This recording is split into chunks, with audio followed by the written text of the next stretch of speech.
Hello there.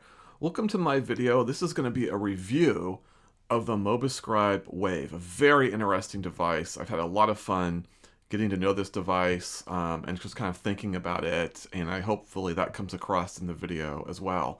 I want to basically use this video as a way to kind of take all the previous work that I've done with the device and kind of summarize my overall thoughts about it and where that might fit for you if this is a device that you're interested in. A quick comment, I have done a couple videos prior to this one. One is an unboxing video, which actually is a good place if you want to take a closer look at the hardware. We'll show some images of the hardware in this video, but that video goes into more depth.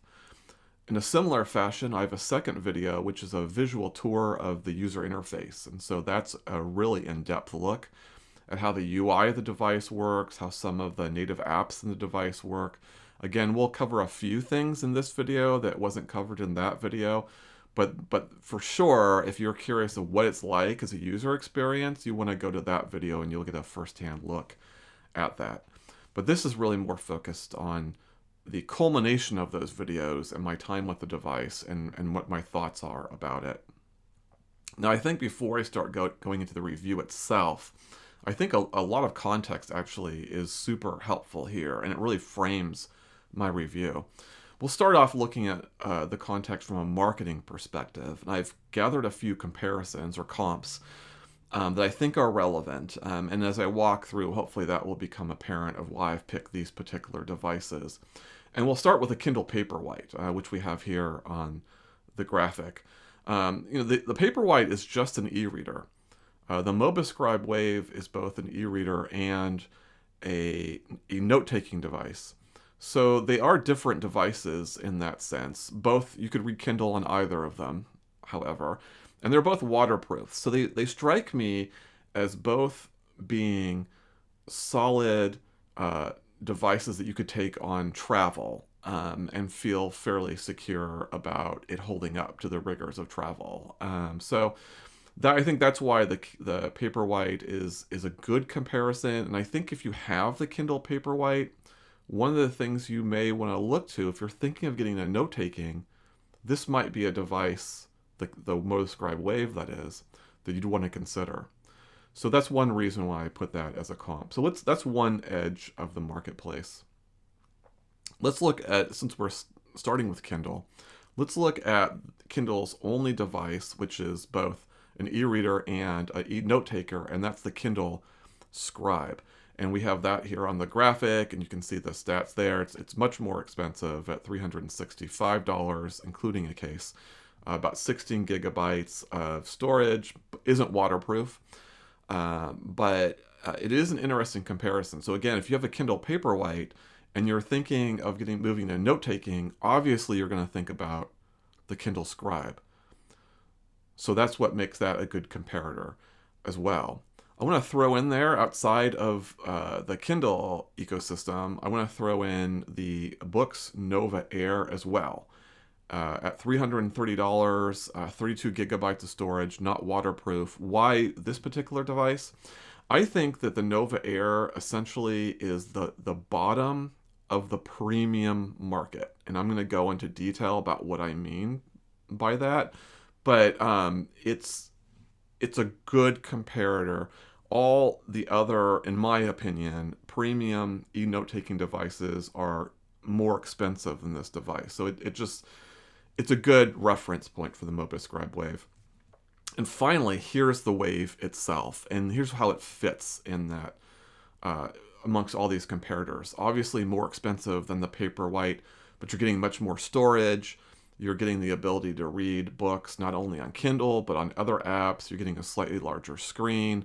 So again, if you've got a Paperwhite and you're like, I want to move into the note-taking arena, this looks like a competitive device relative even to the Scribe, which is what someone in the Kindle ecosystem would naturally kind of gravitate towards. This is a device you should consider as well because it's cheaper than the Scribe. And it still retains, while it's a bigger screen, the Wave is a bigger screen than the Paperwhite. It's not a 10-inch screen, as is the case with the Scribe. So That's a consideration, again, particularly if travel or carrying the device around is a big consideration. Maybe the Mobiscribe Wave makes more sense for your use case. And then there's the comparison between the Wave and the Nova Air. The Nova Air is a little bit more expensive. It doesn't have quite as good storage and isn't as waterproof. So really interesting marketplace positioning of the Mobiscribe Wave. It makes a lot of sense for the niche that it's in. So that's one way of framing the context. Another way to frame the context is you could take a marketplace and you could break it down into roughly 3 categories. So you can talk about your premium or high-end category. You can talk about kind of your mid-level, your a solid performance, but maybe not with all the features that you would get in the premium side. Or you can talk about the lower tier, which is much more of the budget, a lot of compromises, but inexpensive. And so let's think of that in the context of e-readers as a frame of reference. So obviously for e-readers in your premium market, would be a Kindle Scribe, would be a Kindle Oasis. Those are all in the premium. They've got extra features, buttons in the case of the Oasis, that you pay more for, for that extra luxury, if you will, for lack of a better term. So that's your top of the market, and then you've got your mid-level market. And I would argue that an entry-level Kindle, not even the Paperwhite, but the $100 Kindle, is really part of that mid-level, right? It's you're getting a certain experience with the device. It's a solid experience, not without all the bells and whistles necessarily of the premium, but you're not giving up a lot. It's still a very good device in its product category. And I would argue that the base level Kindle, or a base level Kobo for that matter, kind of falls into that. It's just a certain level of quality, right? And then there's the entry level, and there's not a huge market in e-readers at the entry level, but if you know where to look, they're out there. You can find them on eBay. You can go to discount electronic stores, and sometimes you'll see these off-brand e-readers, names that you've never heard of, where you can get an e-reader, but you have to do a lot of effort to make it work for you. You have to sideload, for example, books in a lot of cases. You don't have the ability to directly purchase books on the device and what have you. A lot of notable compromises. So that's what a normal kind of market looks like, right? You generally have these 3 categories. What's curious in e-note taking is that the almost the entire market exists in the premium level. And it's just a battle of different software UIs and different specific features, but they're all really generally high quality products. Some exceptions, but that's generally how the market works. And then you have a very small mid-level market.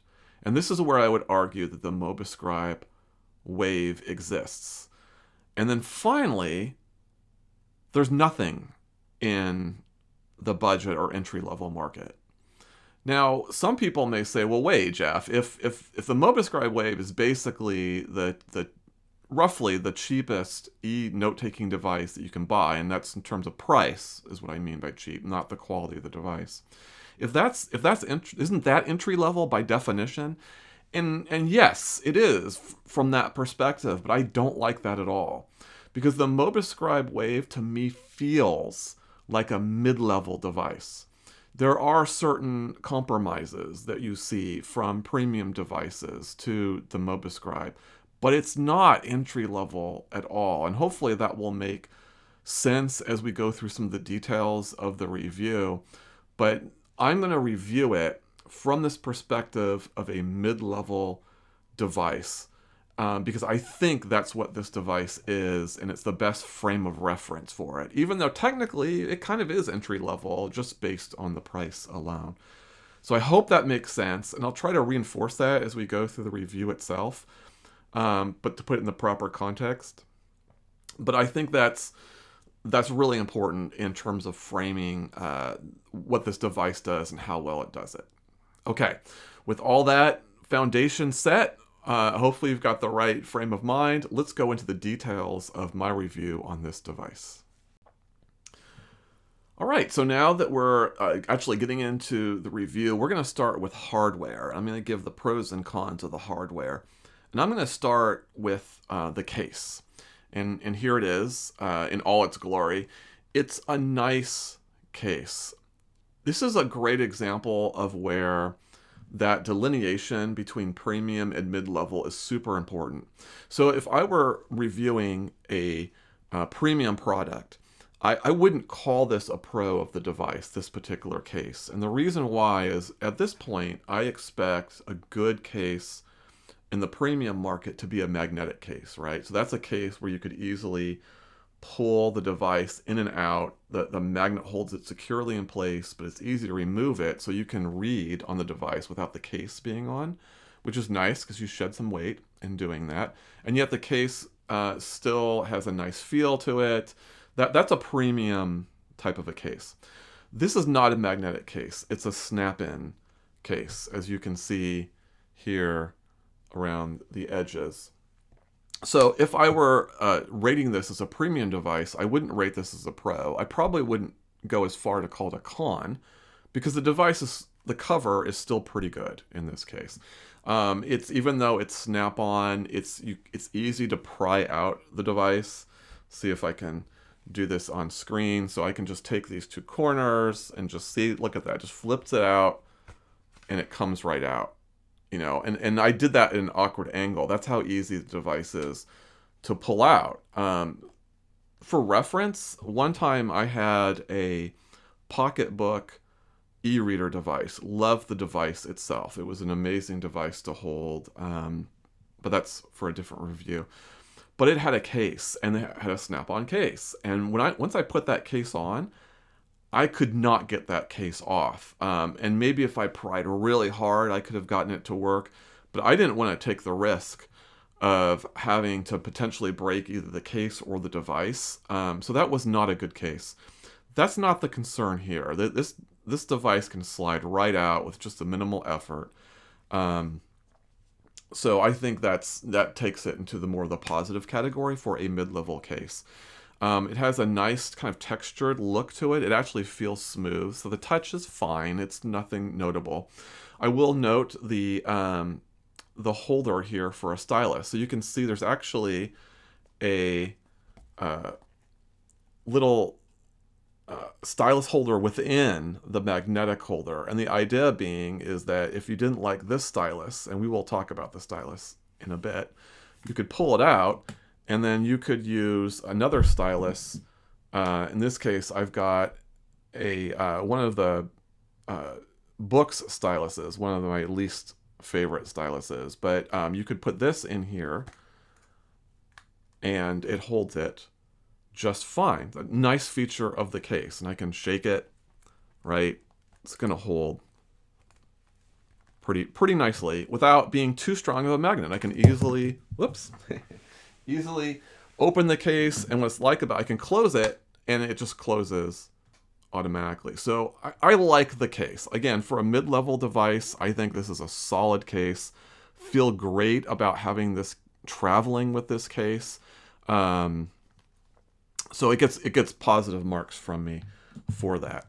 Another aspect, and you can kind of tell already, it's a pretty easy to hold device. I'll put the weight on the screen. I have a scale now, so I'm weighing the devices. But I can just tell you, just from my own experience, it's just super easy to hold this device in one hand. It's very comfortable.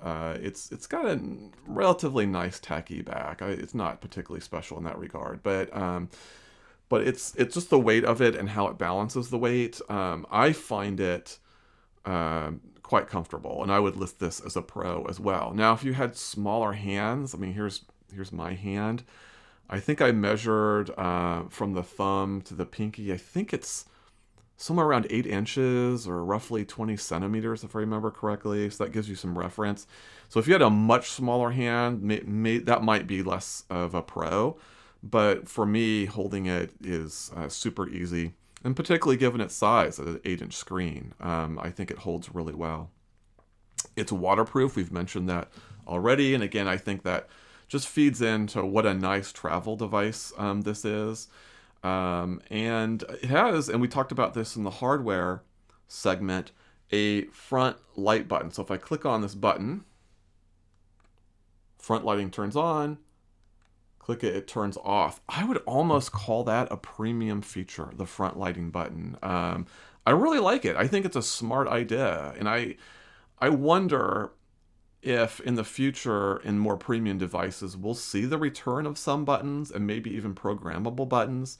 And where one of the options could be having a front light as a button, because it's a great idea. And I think it's something I'd like to see them do in the premium market. But for now, they don't do that, but this device does. It has a dedicated button specifically just for the front lighting. It's not programmable. I'm just saying it would be a good idea to have programmable buttons, and this kind of inspired that thought. So those are the pros. Let's go into some of the hardware cons. And there aren't many, but you will notice that, and I don't know if it's easy to see, but this screen is not flush to the bezel. So there's a ridge all along the edge here. I didn't find the ridge to be particularly uncomfortable as I was writing, but there's no question that a flush screen is much better than one like this with the ridge. So I wouldn't call that a major con, but it's definitely preferred not to have that type of a ridge.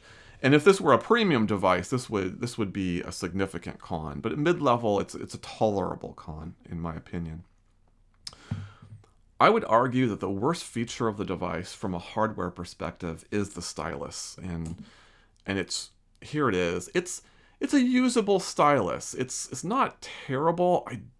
I think, though, that we talked about how there's premium, and I think of this device being mid-level and not entry-level. The stylus is probably the exception to that. This feels like an entry-level stylus. It's very thin.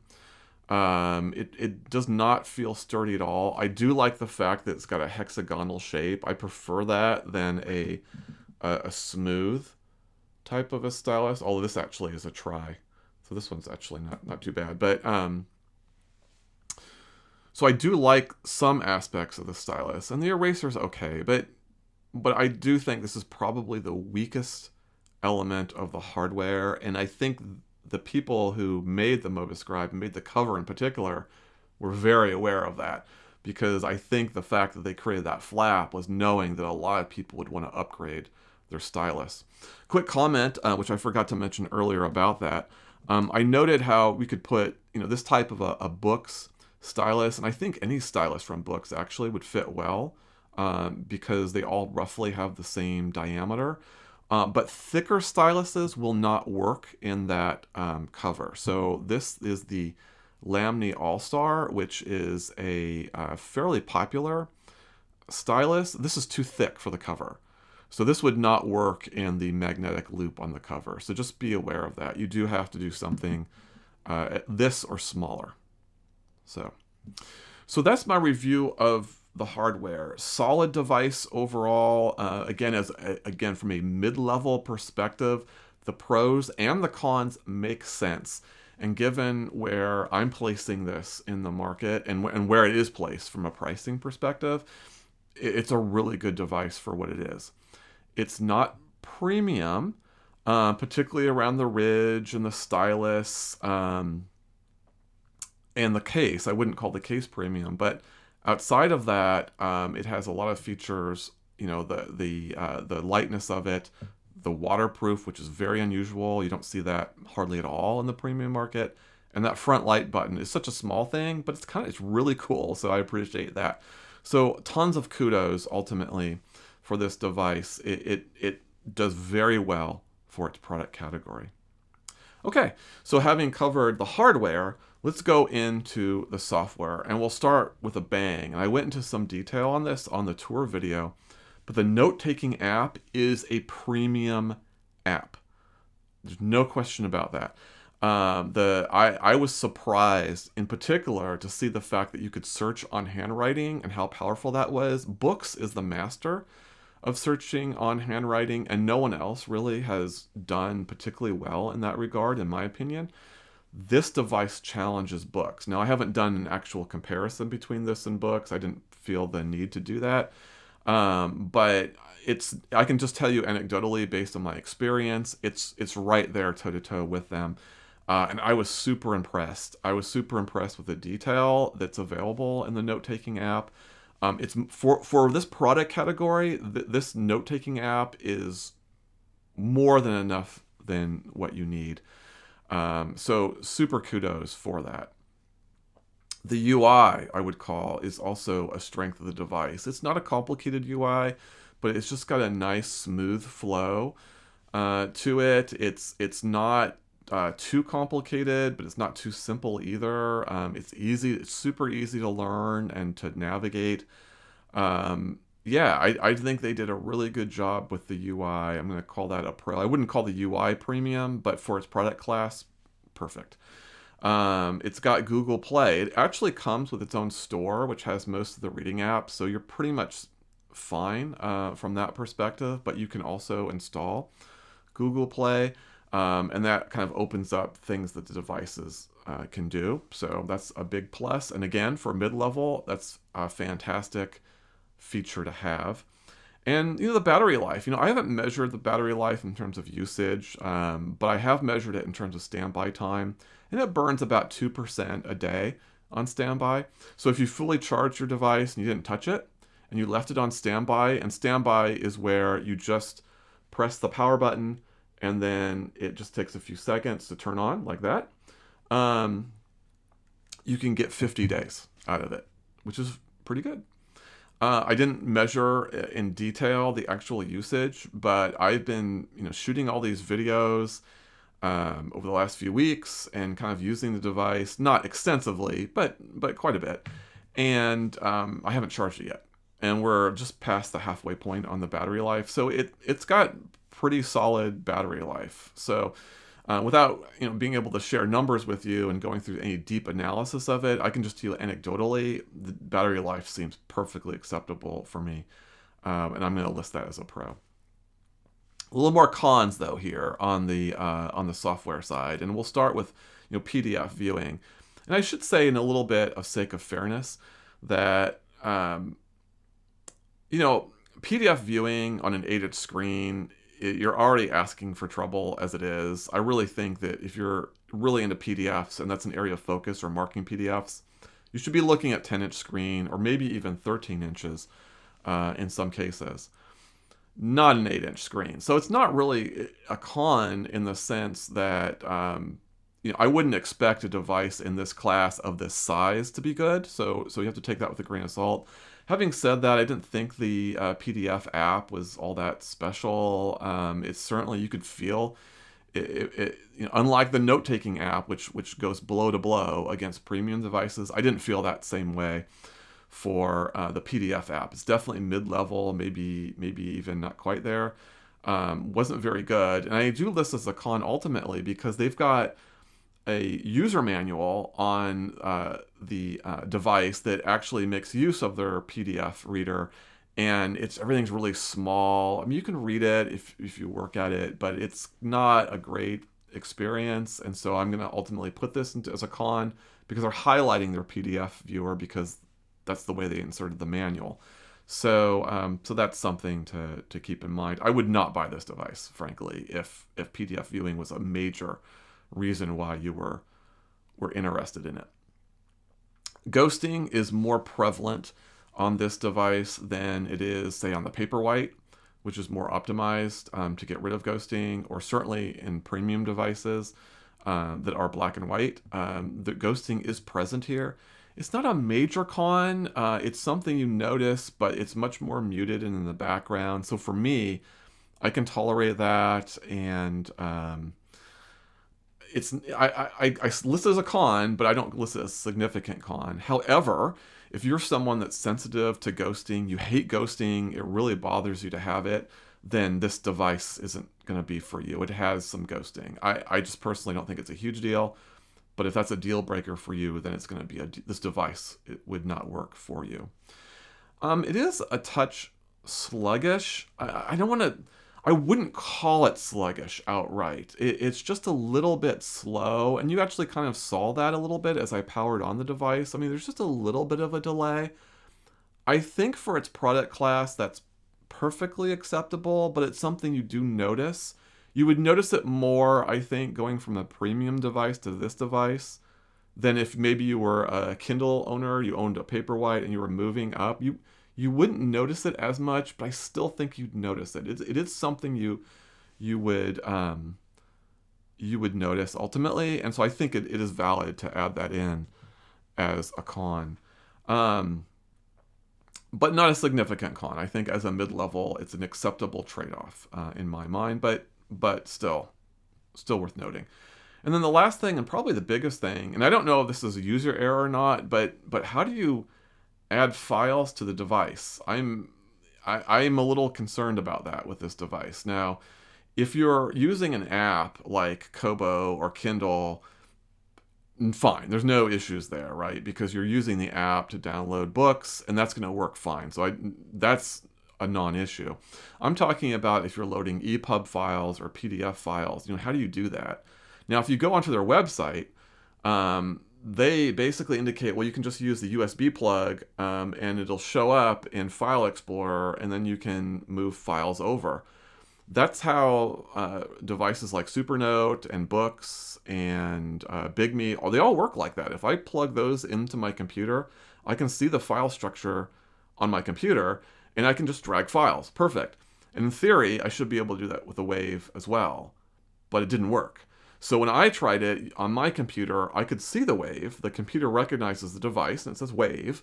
But if you click on the folder for Wave, there's just nothing there, which is not what the website in the FAQs implies is the case. So I don't know if there's something in my situation where, that there's some user error element there.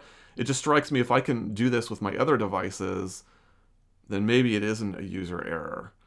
Now, there are ways to bring files over. It looks like Dropbox would be the predominant one. So it looks like you can use Dropbox to move files onto the device.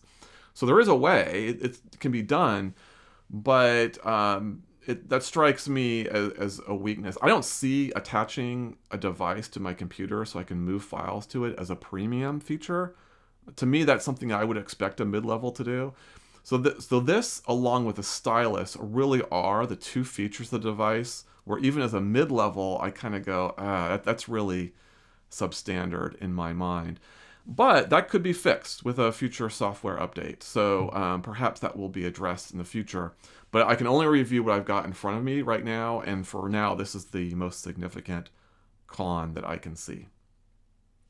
So that's my overview of both the hardware and the software. So where does that leave us in the big picture? Well, I really like this device. I really love it as a mid-level device. So who would it be for? Well, I've kind of alluded to this already earlier in the review, but let's say you own a Kindle or you own a Kobo. You're not interested in either of those companies, note-taking devices. You don't want to spend quite that much. But you're interested in note-taking. You want to do a little bit of journaling. You want to do a little bit of maybe to-do lists or maybe a little bit of creative thinking using a stylus and having it all in one with your e-reader. I think the Mobiscribe Wave is fantastic for that. I think it's absolutely worth considering in that particular use case. Maybe you don't have an e-ink device and you kind of want to get into that and you're interested both in e-reading and e-note-taking. You might be interested in a premium device, but you're just not sure. You really want to try something out first before you go into something a little more expensive. I think the Mobiscribe Wave makes a lot of sense in that scenario as well. I wouldn't recommend it for someone who has a premium device stepping down to the Mobiscribe. If you had, we used the Nova Air earlier as an example. I wouldn't go from the Nova Air to the Mobiscribe Wave. I wouldn't go from a premium device to this device. So it's really meant for people kind of either moving up into note-taking for the first time or into e-ink devices for the first time. I think the Mobiscribe Wave is a great device. And again, I don't call it an entry-level device. I think it's a solid mid-level device that I've really enjoyed reviewing. And I actually ultimately have, and hopefully this comes through, a lot of praise for. Not perfect by any means. I highlighted those weaknesses, but this is really worth considering. And so kudos to the folks at Mobiscribe. There's a color version of this as well. It's using the Kaleido Plus, which is an older version of color, but still a very good one. Not a lot of compromises, perfectly acceptable in the mid-level range, I would argue. A little bit more expensive than the black and white one. I don't remember that offhand, what that cost difference is. I want to say it's in the neighborhood of maybe $50 roughly, something like that. But it's worth considering if you need to take note-taking in color or you like seeing your books in color. And then all the other features of the device are the same. So presumably this review would apply for the most part to that device as well. Just know, though, that when you move into color, right now the backgrounds of the screens are darker. So that's a trade-off that sometimes people aren't willing to make. So if you're curious about that, I've got videos that focus on comparing screen types. Check those out and make sure that's right for you. Some people will be perfectly fine with it. Some people it's completely unacceptable. So it's a personal decision ultimately. But my videos show the devices off. So that can help with that. Get more of a first-hand look at these devices.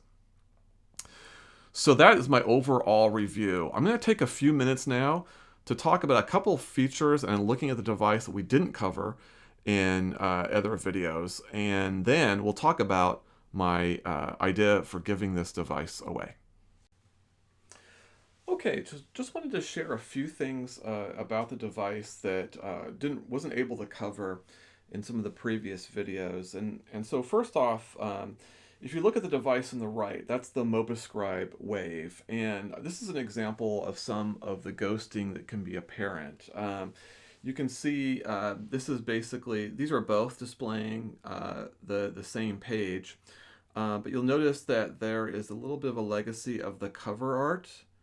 You can see that there in the image. Now there are ways to mitigate for that, but I just wanted to share that because I talked about ghosting and what does that look like when it happens. And there's an example of that. You can see a little bit of the UI bar up here as well. So we'll talk about how we can mitigate that in just a second, but I just wanted to show that off.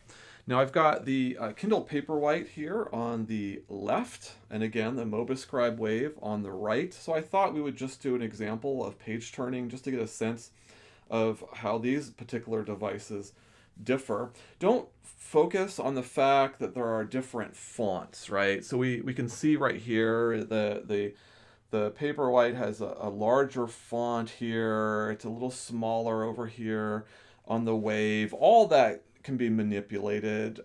So no worries there. It's we just want to focus on how the pages turn between the two devices. So I'll see if I can do this. Sometimes it's a little tricky at an angle, but I'm going to go ahead and tap and let's see what happens.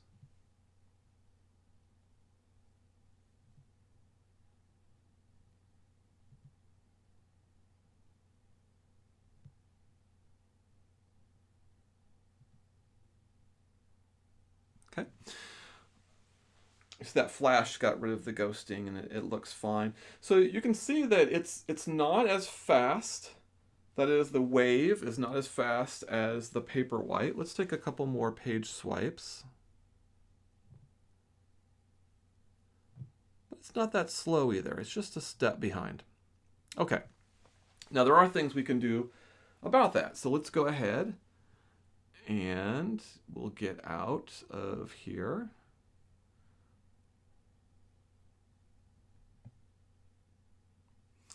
Now, for folks that may not know, a lot of the premium devices have what's called an e-ink center, and that's where you can change the refresh modes.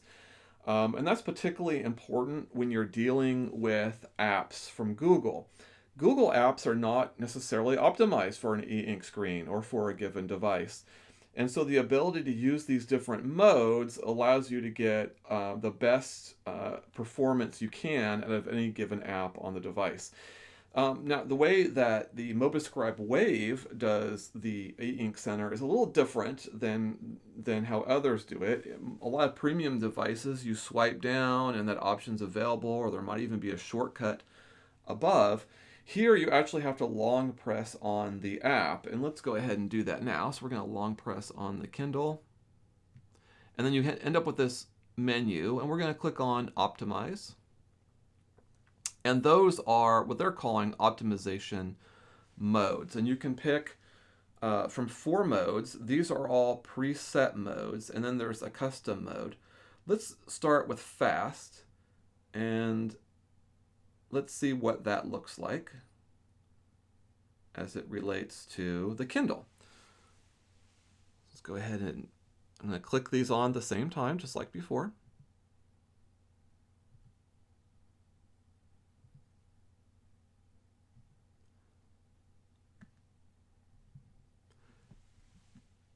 That time I pressed this one in advance accidentally. Let's try that again. There we go. So still faster here on the Paperwhite, but you can see it's a little bit faster over here as well. Let's go ahead and look to see what other settings we can do. So I'm going to go ahead and long press the Kindle, go to Optimize, and there is this one odd option called Custom. So if I highlight that and just long press, I'm going to long press and then let go, and you have this new menu. So you can actually go in and change some of the parameters. So it starts off with their suggested parameters, which we have checked off. So we're going to go ahead and uncheck that. And then you can see there's different refresh modes that are available. They actually, the page refresh frequency is there. That's something that you would use to make sure that the ghosting went away. It would create a flash, but it would eliminate ghosting at the same time.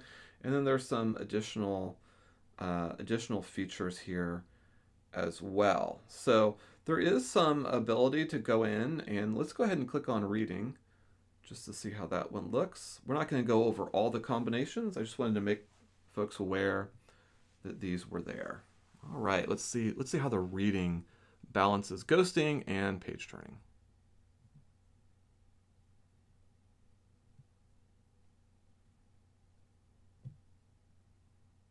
Okay.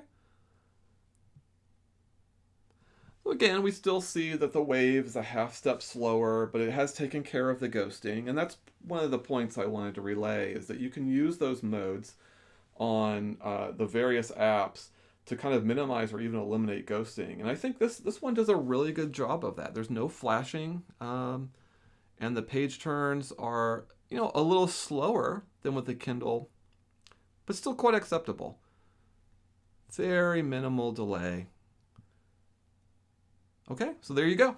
Just wanted to give a better sense of some of the items I talked about earlier in the review and how that compares to the Paperwhite. All right, well, I hope you enjoyed that review. I hope you found it helpful, and I certainly enjoyed working with the Mobiscribe Wave, and hopefully that came through. But now we're ready to wrap it up, and let's talk about the giveaway. Now, as many of you may know, I own a lot of e-ink devices.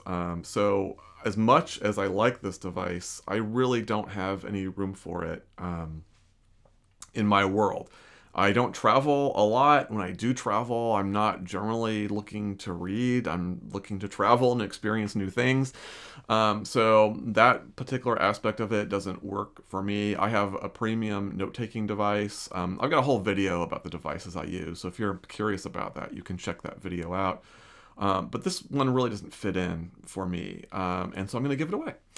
And how I'm going to do this is basically over the next 2 weeks from the publication of this video, anybody who places a comment in the video will be eligible to receive the device. And here's how that will work.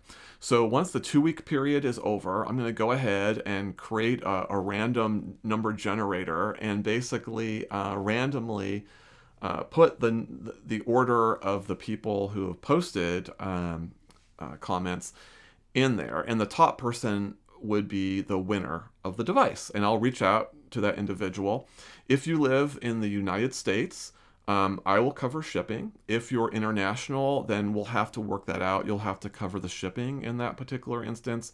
But basically, I'll reach out to the first person that I generate as the winner. And then if that person's not interested in the device, we'll go down the line until we award the device. So if you're interested in it, what you need to do is just put a comment in there. You can just say whatever you want. No big deal. You may even just say just here for the contest or just here for the giveaway. That's perfectly fine. And if you do post a comment and you're not interested in the device, not to worry, because I'll direct message you from my account. So if you get a message from somewhere else, it's not me. It's going to come from my YouTube account. And I think I know how that works. If not, I'll post it in the I'll say you're the winner, and then we can connect that way. And if you're not interested, then you just say simply, listen, hey, I was just putting a comment in there. No, thank you, and not a problem. And we'll just go to the next person. So that's how we're going to give it away. So I'm kind of excited about that. And I've kept all the original packaging, so you'll get the device pretty much as I've gotten it. So very little wear and tear, no marks on it at all, perfect shape.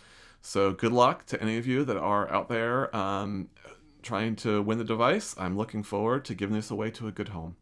And finally, last as always, please subscribe. It would really help me out, and it's free to you, so much appreciated. Thank you, and have a great day.